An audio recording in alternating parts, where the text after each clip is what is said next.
The question is for the differential equation of the family of a circle in the second quadrant and touching the coordinate axis. So let's see how we are going to solve the given problem. तो चलिए शुरू करते हैं. तो first of all मैं आपको question के part को एक बार एक्सप्लेन कर देता हूँ कि ये क्वेश्चन है क्या, फिर अपन इसको सॉल्व करेंगे. आपको एक फैमिली ऑफ सर्कल की बात कर रहा है और इस सर्कल की फैमिली में क्वालिटी ये है कि ये इसका जो सेंटर है वो सेकंड क्वाड्रेंट के अंदर बिलोंग करता है और ये सर्कल दोनों कोऑर्डिनेट एक्सिस को टच भी करता है. इनकेस अगर इसका सेंटर सेकंड क्वाड्रेंट को बिलोंग कर रहा है तो आप इसके सेंटर को क्योंकि ये कोऑर्डिनेट एक्सिस को टच भी करता है तो आप इसके सेंटर को लेट कर सकते हैं. That is your -a, where a is greater than 0. ठीक है. अगर आपके पास a ग्रेटर देन 0 है तो -a की जो लोकेशन है वो आपकी नेगेटिव बन जाएगी. मतलब इसका x कोऑर्डिनेट आपका नेगेटिव बन जाएगा और y कोऑर्डिनेट आपका पॉजिटिव बन जाएगा. तो सेंटर को आप ले सकते हैं -a, a. अब क्योंकि ये कोऑर्डिनेट एक्सिस को टच कर रहा है तो आप ये भी चेक कर सकते हैं कि इस सर्कल का जो रेडियस है वो एग्जैक्टली आपको ये डाटा मिलने जा रहा है जो कि आपका एग्जैक्टली a के बराबर है. तो ये एक ऐसा सर्कल है जिसका सेंटर होगा -a, और रेडियस आपके पास बराबर होगा a यूनिट के. नाउ ये बस यही कि सबसे पहले तो आप इस फैमिली का फॉर्मेशन करिए. अगर मैं इस फैमिली की बात करूं तो आप देख सकते हैं कि सर्कल का जो सेंटर है वो आपका -a, के बराबर है. और सर्कल की जो जनरल इक्वेशन है उसके फॉर्मेट की अगर मैं बात करूं तो ये होता है x माइनस एल्फा का whole square y minus beta का whole square is equal to R square के, जहां पे alpha and beta are the coordinates of the centre of the given circle. ठीक है. And R is the radius of the given circle.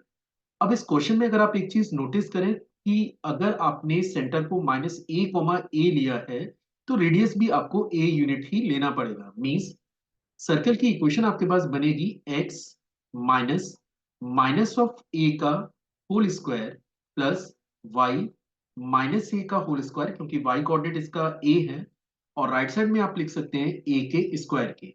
या फिर ये expression बनेगा x प्लस a का whole square plus y minus a का whole square and that is equal to a square के.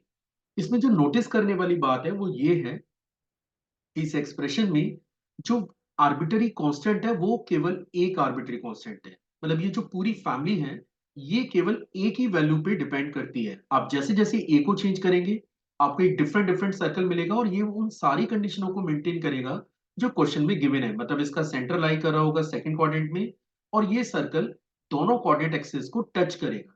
तो क्योंकि आप गिवन फैमिली में एग्जैक्टली एक आर्बिट्ररी कांस्टेंट है और इनकेस अगर आप डिफरेंशियल इक्वेशन पे काम कर रहे हैं तो आपको पता होना चाहिए कि किसी भी फैमिली में जितने आर्बिट्ररी कांस्टेंट मौजूद हैं आप उस फैमिली का फॉर्मेशन करने के लिए या उसकी डिफरेंशियल इक्वेशन को फॉर्म करने के लिए मैक्सिमम उतनी बार ही इसको डिफरेंशिएट कर सकते हैं.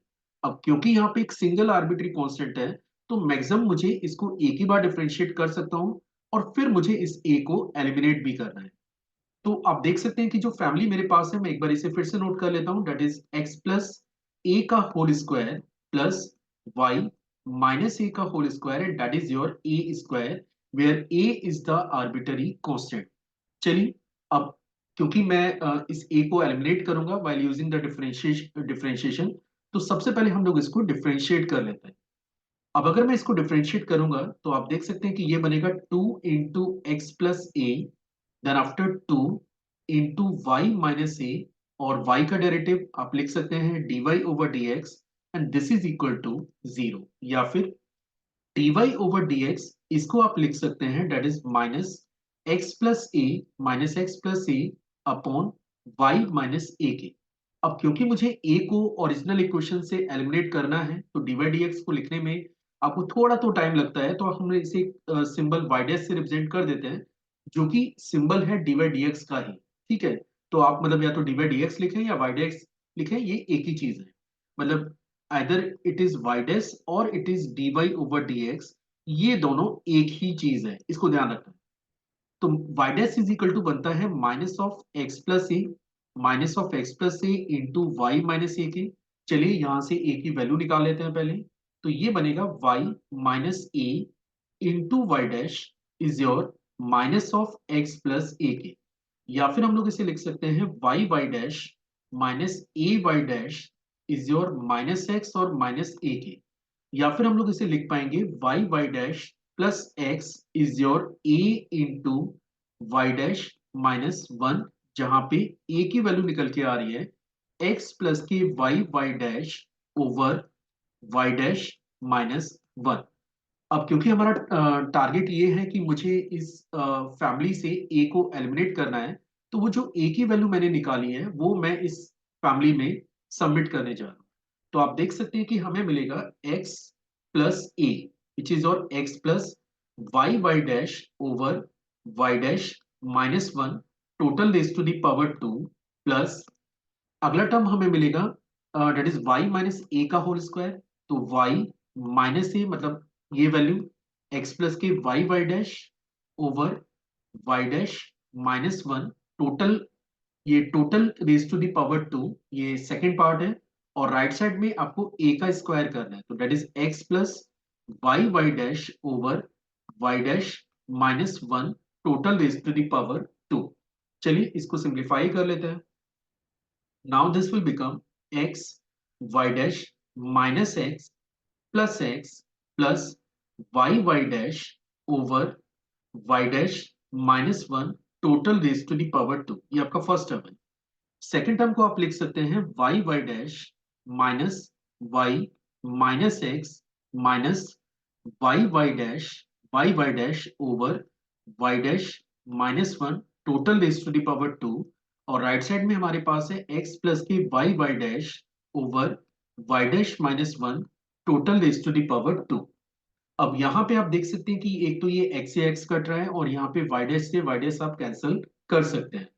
तो जो फर्स्ट टर्म है उसमें से अगर आप y डैश के होल स्क्वायर को कॉमन ले लेते हैं, तो in the bracket you are getting x plus y raise to the power two divided by y dash minus one raise to the power two.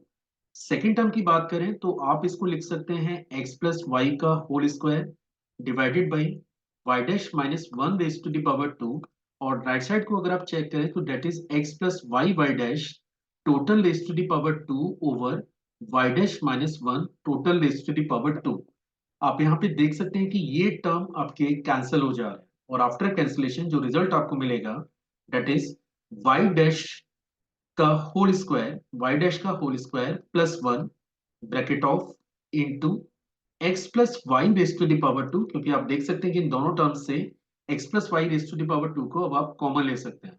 और राइट साइड में आपके पास है एक्स प्लस के y y dash total raise to the power two, और we can write it one plus dy over dx total raised to the power 2 bracket closed into x plus y total raised to the power 2, and this is x plus y dy over dx and total raised to the power 2, and this is the formation for the given family.